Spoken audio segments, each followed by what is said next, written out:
রুহুল্লাহ, জোরে বলেন রুহুল্লাহ। সুবহানাল্লাহ।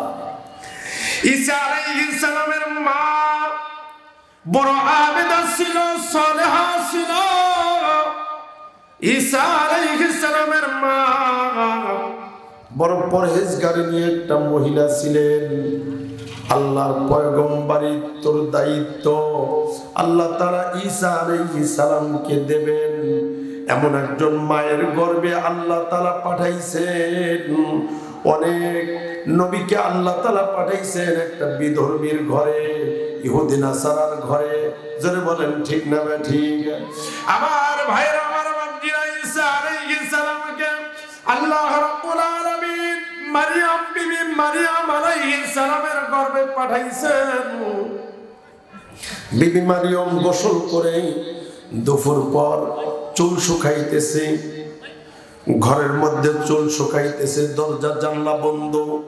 জিন্দেগিতে কোনোদিন পুরুষের ছোঁয়া পায় নাই, জিন্দেগিতে কোনোদিন কোনো পুরুষের সঙ্গে সাক্ষাৎ হয় নাই।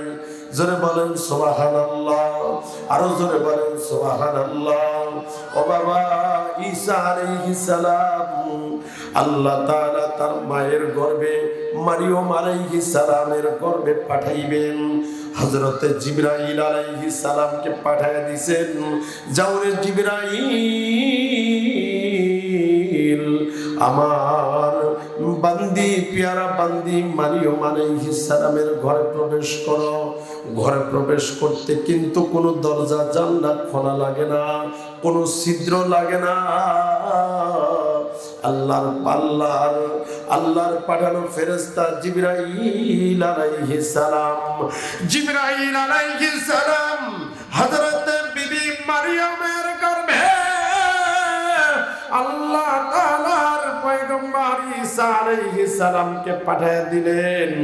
ঈসা আলাইহিস সালামের মা বিবি মারিয়াম চুল শুকাইতেছে, কেমন যেন ঘরের মধ্যে কেউ প্রবেশ করেছে মনে হচ্ছে। একটু গন্ধ আসতেছে, পুরুষের একটা গন্ধ আছে না নাই? মহিলার একটা গন্ধ আছে না নাই? ও মুসলমান, পোড়া কপাল মুসলমান, এই আলোচনা যদি তুমি না শোনো তোমার কপাল পুড়ে গেছে।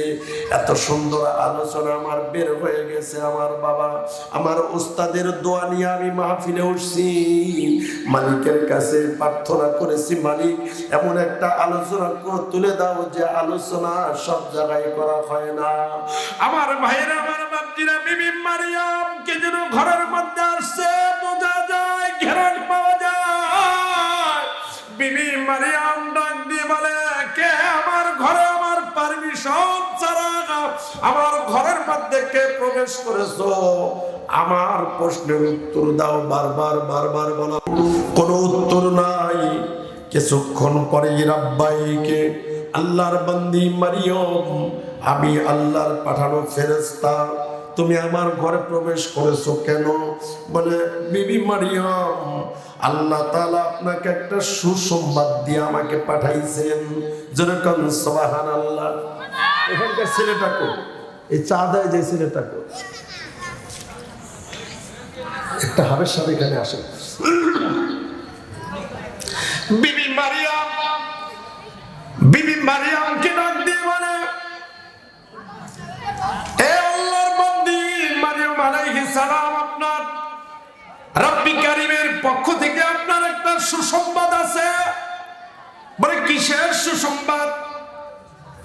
বলে, একটা সুসংবাদ, আপনি শুনলে অনেক খুশি হবেন, নতুবা আপনি বেজারও হতে পারেন। বলে, কিসের সুসংবাদ? তাড়াতাড়ি বলো। জিবরাইল আলাইহিস সালাম বলেন, আপনার গর্ভে একটা সন্তান আসবে। যেরকম সুবহানাল্লাহ। বিবি মারিয়ামের শরীর ঘেমে গেল, চোখের ভ্রুগুলো খাড়া হয়ে গেল। বিবি মারিয়াম ভয়ে কাঁপতে শুরু করলো। সর্বনাশ, কোন কথা তুমি শোনাইলা? আমি মারিয়ামের গর্ভে যদি সন্তান আসে, আমি মানুষের সামনে কেমনে দাঁড়াবো? আমাকে দুর্চরিত্র মানুষ বলবে, আমার চরিত্রের মধ্যে খুদ এসে যাবে, এটা মানুষ বলবে।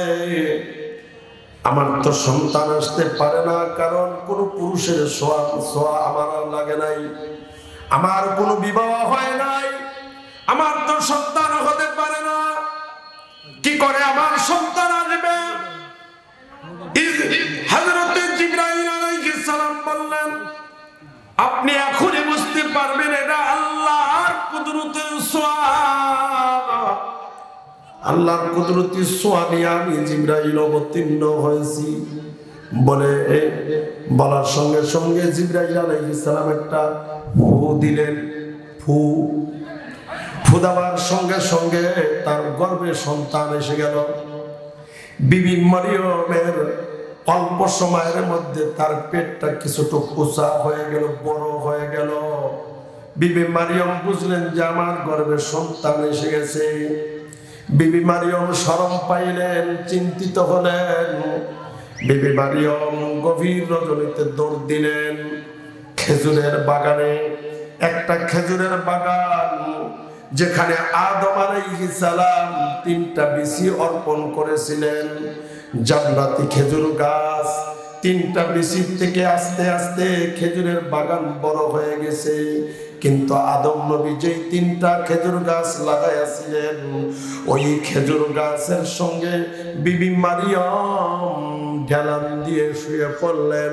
এইভাবে একটা খেজুর গাছের সঙ্গে পিঠ লাগাইলেন, 2টা খেজুর গাছের সঙ্গে ভাবে পা লাগাইলেন।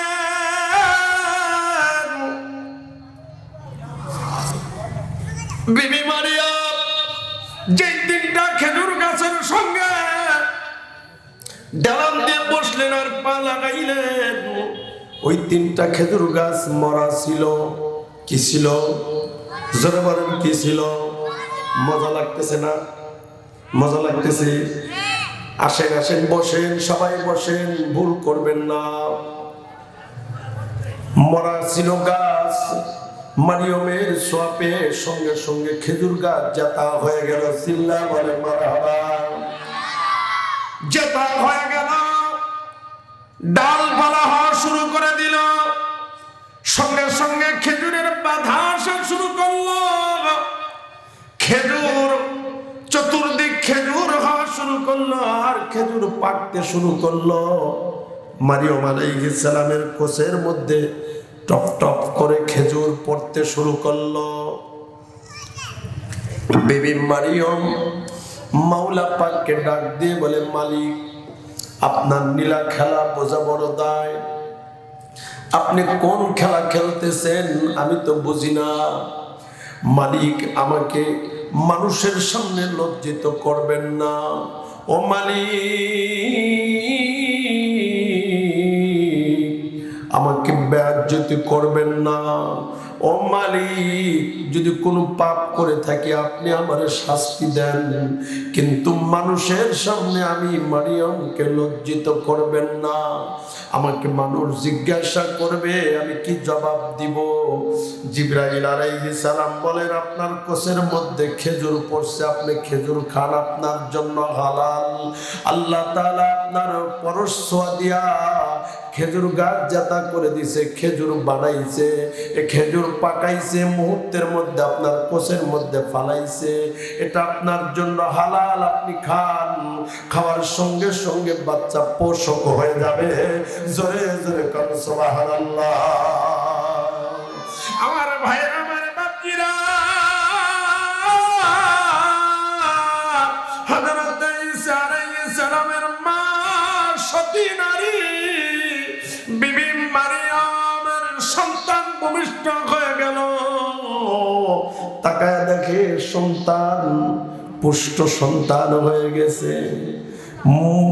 মুখের 2টা ঠোঁটটা টিপ টিপ করে লড়তেছে, টিপ টিপ করে লড়তেছে।